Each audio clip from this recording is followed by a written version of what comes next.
Liam kindly asked me to do this particular talk this evening, which I was delighted to do, because it's probably been a bugbear of mine for many, many years that a lot of market towns in Ireland are experiencing a lot of difficulties, and that plans for, if you like, the remediation of such are absolutely essential. I'm conscious that in terms of mentioning Carlingford, I grew up in Carlingford, so but I'm originally a Kerry man, and I always said it was a dangerous thing to come to Cork and tell Cork people about anything in that way. All right, so in terms of the brief as I understood it from Liam, I suppose the significance of historic towns for me, from a very cold business perspective, is that effectively historic towns create footfall, and footfall provides opportunities for businesses in the town, because they increase footfall and they also increase spend for all retailers. So that's very, very important. In a sense, my brief was to kind of assess the retail offering and give my 2 cents on it. And effectively what I did was I know Bandon a little bit, but I spent a lot of today walking around Bandon. I was going to talk to a number of retailers, but they talked to me because they were asking me why I was taking photographs of their business premises, and had good chats with them. I also did a very, very unscientific customer satisfaction survey. A broader one can be done by the town, but this was a very, very rough one, and I'll talk to the retailers about that tomorrow rather than using the time today. And I have with me tonight, I have a very short survey that I want to give to all retailers that are here, maybe as a basis for our working tomorrow in the working group, so you can get most out of what is going to happen. I suppose if we think in terms of the current competitive landscape, we need to think of Bandon as a retail location, okay?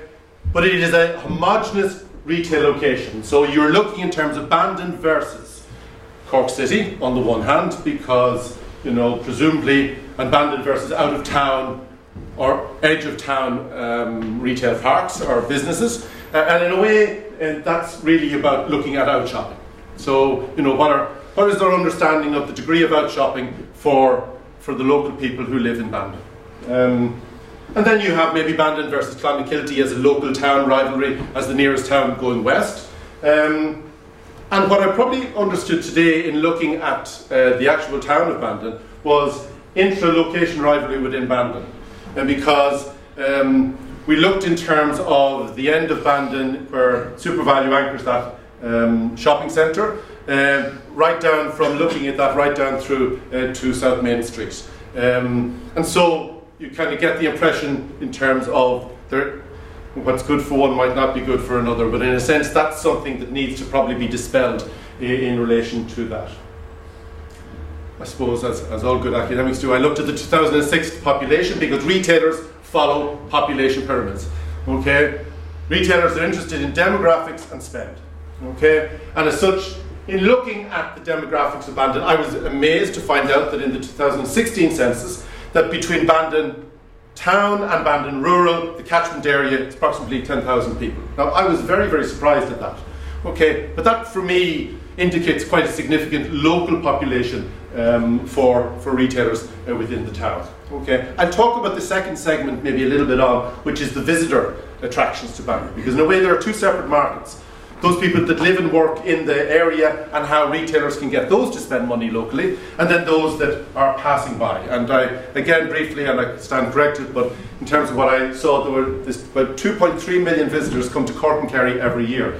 Now, if even 10% of those are passing the Bandon roundabout there, and we get those, that's still a lot of people to give a reason to come into the town. And if we can get those people into the town, then they might spend money on lunches and on footwear and on clothing and on crafts and on all kinds of different things that tourists spend money actually on. And again, in looking at Bandon, your population is up about 4.something%. So I'm not giving reasons for that. Maybe proximity to Cork City, maybe it's commuter belt city as well, or town as well, and that's probably going to grow as well in the coming years. In Ashan, again, maybe up maybe a little bit higher, 9.8%. Kilbrogan, the area, up 19.3%. Murrah, up 12%. And Clonakilty was up 1.4%. Cork City, about 5%. So that's just kind of to give a general kind of background in relation to that. Now, I'm not going to spend too much time, but we did a little bit in terms of, we have, within DRT, we use geographical information systems. We've developed maps for estimating catchment areas throughout Ireland. Now, up to about 5 years ago, all our retail location stuff was done in France and on the UK. We now have our own material that we've developed, and it's through, these are all DEDs in relation to around Bandon. So we can actually identify catchment areas in order to target customers that come into the town. So it can be a very, very direct marketing campaign. And if I was the shopping centre manager of Bandon town, okay, what my job would be is to look at all these demographic areas in terms of how we can get young families, older people, teenagers, whatever the market is, to come in and shop in Bandon. And Bandon is no different to a lot of town centres throughout Ireland. And they're experiencing profound structural change, because in the greater macro context, the way people shop is completely changing. And I'm just going to give you examples in terms of that. So, in terms of just looking at Bandon Town Centre and what we can do, we need to understand what's happening in the greater consumer shopping journey. And this requires a greater analysis of consumer behaviour. Now, in general, so this is in general, this is not relating to Bandon specifically, but in general, the good news is town centres are the preferred express shopping destination. So when consumers are asked where they like to shop and where they prefer to shop, Irish consumers say they prefer to shop in local towns. That's what they say. Now, they may act and their behaviour may be slightly different, but that's what they say they actually do. Two things are here. One is convenience is very, very important. Okay, and in a way, if you think in terms of the midweek consumer, okay, convenience is what is that? Busy working families, you know, convenience is the key. And then you have maybe what you might say a weekend customer, where they're much more looking for experiences. Okay, so they're looking for experiences. If we think as retailers, okay, that we're just selling products, we're missing the point of what retailing is about. Okay, we're selling experiences, we're selling social experience, we're selling means for people to socialise, which is very important for all of us as human beings. The other thing is what we do in terms of our consumption is largely habitual. I go to the same place on a regular basis, and I usually stick to that.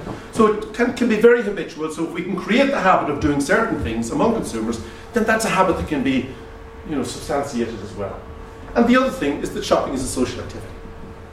Okay, in marketing terms, we have needs and wants products. Okay, most products that are bought in Ireland, okay, are wants products. Okay, how do we know that? Because charity shops are full of clothes that haven't even been put on children, or haven't been there. They still have their tags on them. In America, okay, it's absolutely huge business. Okay, because the vast majority of clothing and fashion that's bought in many, many stores is never actually put on. So this is part of a social activity. So maybe it's an acting out behaviour. So that's very important, because if we understand it as a social activity, then retailing must exist in the context of a social nexus, in any location that it is. And you see, the thing about town centres is they tend not to be planned, whereas shopping centres are planned. So you have a shopping centre manager. Okay, in Dublin we have Dundrum Shopping Centre, probably one of the best shopping centre management systems in Europe. Europeans come to look at that. Okay, what's he doing? Well, he's looking in terms of who's actually in the shopping centre, the content in terms of comparison, convenience and various things, helping retailers to improve their offering, doing joint campaigns in terms of bringing people to the shopping centre. Now, when I talked at the very beginning about interlocation rivalry, that's who Bandon is competing with. Bandon is competing with another place to shop elsewhere that has that. So that's the competitive landscape in terms of what is happening. And lastly, online cannot be ignored. That's the greater thing. And here's the bad news. Retail is dead. It'll be in the Irish Times tomorrow morning. The head of retailing at DIT has said that retailing is dead. Not my words, these are the words of Mark Andreessen, and he's the inventor of Netscape Navigator, who basically was a software engineer. So if you know, he said basically retail is dead. It's all going to be about clicks in the future. However, he didn't make this claim without kind of looking at some particular evidence. I'm not going to kind of go down, but if we look at the large global retailers, what are they doing? They're all downsizing, getting smaller formats and going online. So they're actually opening stores, okay, in terms of what they're doing and getting into the whole .com areas. Generally, in developed markets, okay, closures are coming about. It's coming because more and more consumers are moving online. And if you look at an under 25s customer, okay, they're already online, okay, in terms of what they're doing. E-commerce, while it's still relatively small in Ireland, it's increasing by about 20% per annum. Okay. In overall terms, they reckon that by about 2022, 30% of all retail sales, okay, all spending will be done online. That just changes the whole nature of what you do. So we're talking about bricks in terms of a town, all right? But retailers, even within town centre management, must think in terms of how they're going to integrate this omni-channel, whether they like it or not, because it's happening as we speak, and it's happening very, very quickly. So there's a wider issue in relation to this. Just to give you an idea, this Cyber Friday, which is an American thing, it's coming up at the end of November. Okay. Last year, Amazon, 426 sales per second. That accounted to 37 million transactions per day. Just to give you an idea of the scale of what is happening, okay, in terms of that. And currently 5 billion devices are connected globally. They reckon in the future it'll be 50 billion. So it's really going to be a smart thing. So that mobile phone that I forgot to turn off before I came in, I should have, okay, is going to transact a lot of things. And for a particular customer, for that youth customer, okay, changing consumer behaviour, because they're always online. My kids, or they're not kids anymore, okay, they never leave that phone out of their hand. They're always in, okay, and they even use it in terms of when they're buying. My son was telling a story to Simon this morning. My son was buying a suit for a wedding last summer. We went to a particular shop, bought the suit, shoes, whatever, and he used the QR codes because he wasn't going to carry the suit around the shopping centre because he was meeting friends, and it was delivered the following day. Now, again, just to give an idea of where a particular generation is going. But we as retailers need to understand that technologically enabled journey. It's not just as simple as saying that we're going to improve everything in the store. We need to look at how to integrate that as a more general macro issue. Just to give kind of some figures in relation to that, 86% okay, will use multiple channels when they're buying. Okay, social, 35% check with a friend before buying, so they can check on their mobile. Okay, say how does it look on me? Do you like the colour? Whatever it is.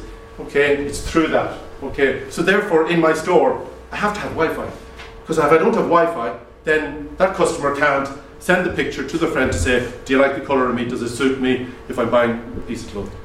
Okay, it just doesn't happen. So that becomes very, very important.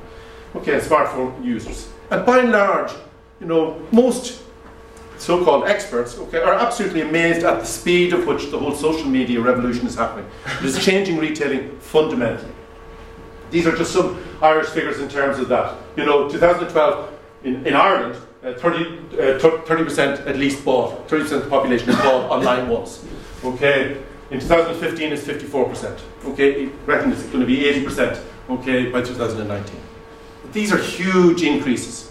Okay, in terms of that. Okay, there is time probably to prepare the good news. And then in terms of millennials, which are kind of those people that always have understood technology, okay, 24% okay, have paid for purchase, so they have electronic wallets, okay, and expect to pay for their purchases through electronic wallets. So again, technologically, retailers have to gear up to that, okay, if they're going to look for that particular customer in the future. So, I suppose what's probably going to be emphasised by a lot of people, it's not just about shopping, it's about a multifunctional social and shopping experience. That social nexus is absolutely important. It's about meeting a friend and doing a bit of shopping. It's about maybe going with your partner on a Saturday, getting close to the kids, but actually maybe building lunch and something else in terms of that. It's kind of a social activity. So all market towns need to recognise this and see, well, how do we fulfil that for, say, that family customer?